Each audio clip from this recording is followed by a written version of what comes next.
everybody. My name is Bianca Peters and I'm the president of the Squamish Historical Society, and I'd like to welcome you all to the Squamish Historical Society Speaker Series for 2013. What we've done is about November we had a Squamish Cultural and Heritage Festival, and we had such good feedback about the speakers that we wanted to start showing the speakers in more length. So tonight we've got Corinne Lonsdale, and before I introduce Corinne Lonsdale, let some people sit down. I'd like to introduce our executive. We've got Mike Jensen, our treasurer, over there. Hello. We've got Betty Adamson, who's our secretary, and Doug Morrison, also. And we've got Leslie Keith, and there's Leslie. Now I'd like to introduce Corinne Lonsdale, who's also a member of the Squamish Historical Society. Corinne is a longtime Squamish resident and is the first person to receive the District of Squamish's prestigious Freedom of the Municipality Award for her tireless work on behalf of the community and for her nearly 30 years in civic office, both as a councillor and as mayor.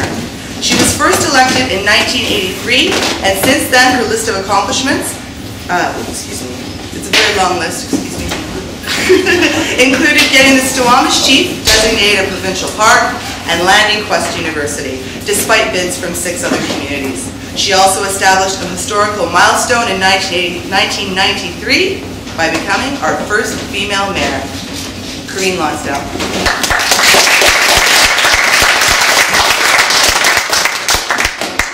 Thank you, Bianca, and I'm really pleased to be here tonight. And you know what? I think some of you have seen me walking with this, so I thought maybe I would display this feather right at the beginning before I get started. I know in some of the advertising, the Historical Society said that I would speak of issues of the past that were maybe particularly challenging. Well, one of those issues was the possible expansion of the services at the airport. Not necessarily expansion of a runway, but there certainly was a lot of discussion around bringing a developer and doing some more of the airport. At that point in time, I, as a member of council, actually as mayor, was quite supportive of this expansion. But of course, I was particularly in Brackendale. I certainly was a lonely voice at times, and the people of Brackendale were very much opposed to it. And not only were the people of Brackendale opposed to it, the Squamish Nation also, for the most part, were quite opposed to it. And I always remembered there was this one member of the Squamish Nation Council from North Vancouver. Her name was Anne Wannick, and she would arrive at every public meeting to speak in opposition to the expansion of services, and she always held a feather as she spoke. So I was just telling this story the other day to Myra Williams, who's a local Squamish Nation member, and her brother, who is, I guess, Chief Bill Williams. Anyways, today I was sitting in the restaurant, and Myra came along and she says, "Here's that feather that you were speaking of." It might help me tonight, who knows. So, but that's all I'm going to say about the airport in Brackendale as well. So this is my speaking feather. And we'll see how it works. I can't hold on to it because I pointed too much. I tried it at lunchtime and got into trouble. So there we go. So I think now we wanted to go way back in time. And I actually am going to go back a little bit farther than the 50 years. That's what I was asked to speak to. That quest was the last 50 years, the changes and the challenges. So first of all, I wanted to start off by how we got our name very quickly. And I think most of you know that we weren't always Squamish. For a period of time, we were known as Newport. And they felt it was a fitting name. And the reason we were Newport, when I say we, it was only the area of Squamish, the actual downtown and south area that was Newport. Because the people down in that part of the community, much like the Republic of Brackendale is today, they wanted to have their own identity. They didn't want to be seen as just part of the Squamish Valley, which was what the area was, the Squamish Valley. So they chose this name Newport for this one little area. Well, Newport was already being used somewhere else, so it was in 1914 it was determined that they had to change the name. And BC Rail, who was PG at the time, who owned most of Squamish, sponsored a contest offering a $500 prize for the individual that came up with the winning entry, or the winning name. Anyways, there were over 2,000 entries came forward, And that $500 prize was divided amongst all of those who chose Squamish, and they each got $17.80. Piece of trivia. So I actually moved here in 1952, and I lived in a duplex that was initially, before it was a duplex, it was a Brackendale Hall, community hall. And it would have sat right in the middle of Mancomb Road, where Mancomb Road meets Government Road. And I lived there until 1962, and that's where we begin our 50 years. So in 1962, I was 18, and we had recently moved into our new unfinished family home on Skyline Place. There were less than a dozen homes on Skyline, and all of them were under construction at the time. And those few homes were the extent of the development in Garibaldi Highlands. That's where it ended in '62.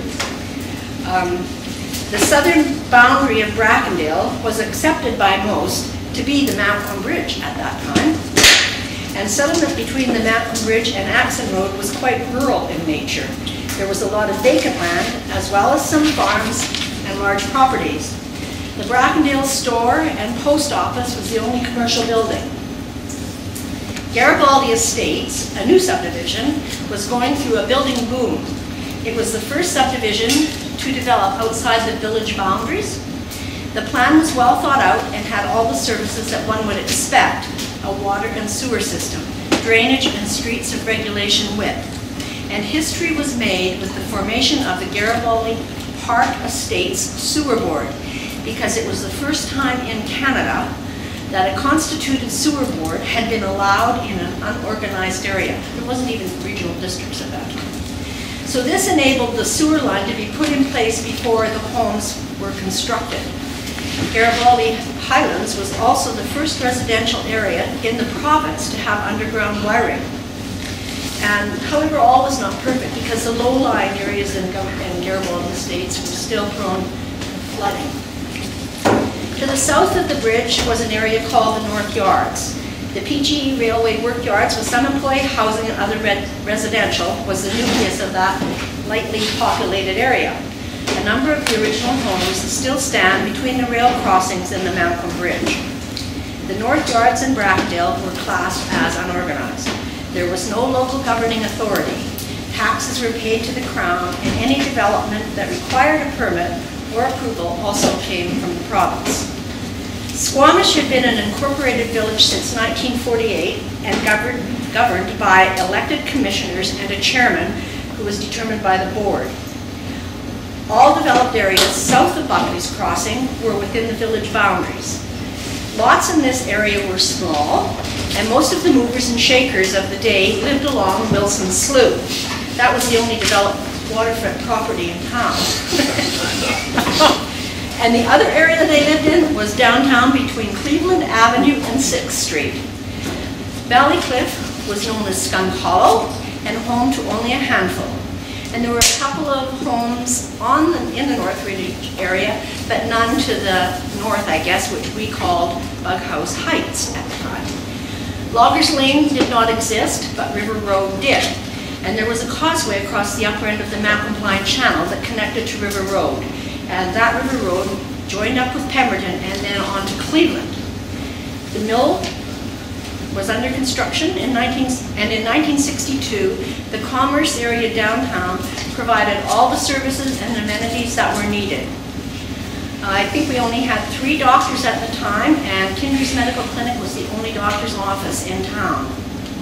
Overweighty, the first franchise grocery, opened its doors in 1959 in the premises on Cleveland Avenue, midway between Winnipeg and Pemberton.